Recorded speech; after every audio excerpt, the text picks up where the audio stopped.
Chaque fois que la science avance d'un pas, c'est qu'un imbécile la pousse sans le faire exprès, disait Émile Zola.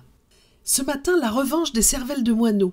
Vous connaissez cette expression, vous l'avez déjà entendue. Eh bien, c'est une surprise incroyable dans le monde des neurosciences. Le cerveau des oiseaux aurait des points communs saisissants avec celui de l'homme.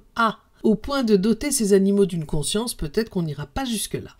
En s'entraînant suffisamment, imaginez-vous que les pigeons sont capables de distinguer les œuvres de Picasso de celles de Monet, et ce n'est pas une blague. Quant aux corbeaux, ils sont capables de se reconnaître dans un miroir comme les êtres humains âgés de plus de 18 mois. Et sur un campus universitaire au Japon, on a constaté que des corbeaux laissent intentionnellement des noix sur un passage pour piétons afin que ces derniers brisent leur coquille en marchant et qu'ensuite ils puissent s'en régaler. De nombreuses espèces d'oiseaux sont ainsi incroyablement intelligentes, loin des sobriquets affublés aux têtes de linottes et autres cervelles de moineaux.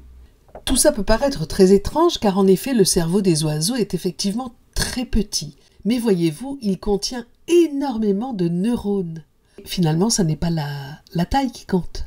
En effet, les travaux d'Herculano Houzel ont établi que le cerveau des corvidés, une famille d'oiseaux qui sont dits intelligents comme les corbeaux, les corneilles et les pies, renferme une forte concentration de cellules nerveuses hautement connectées les unes aux autres.